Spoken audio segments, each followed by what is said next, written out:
Beralih ke informasi lainnya, pemirsa Ketua DPR Setia Novanto kembali menjadi saksi dalam kasus korupsi KTP elektronik, kali ini dengan terdakwa Andi Narogong. Dan selama persidangan, Setia Novanto hanya menjawab dengan kalimat tidak tahu dan tidak benar.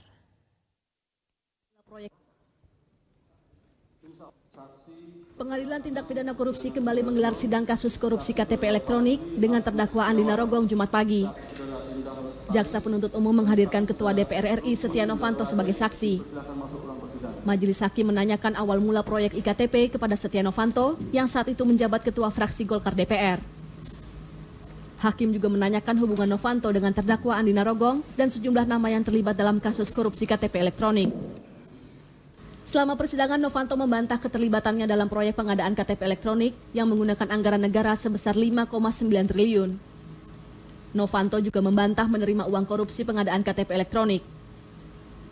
Selama menjawab pertanyaan majelis hakim, Setia Novanto hanya menjawab tidak tahu dan tidak benar. Kemuka itu soal uang.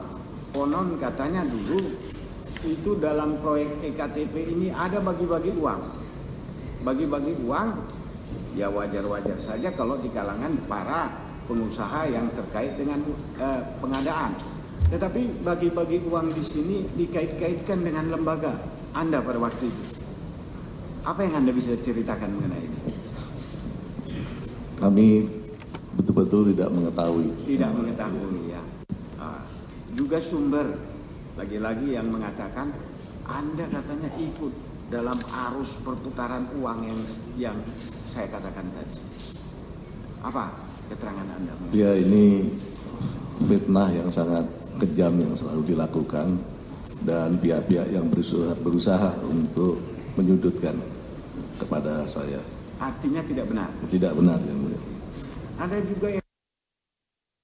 Sebelumnya Setia Novanto sempat ditetapkan sebagai tersangka oleh KPK dalam kasus dugaan korupsi proyek KTP elektronik. Namun status tersangka Novanto gugur setelah menang pra-peradilan di Pengadilan Negeri Jakarta Selatan. Ade Chandra, Daniel, Jak TV.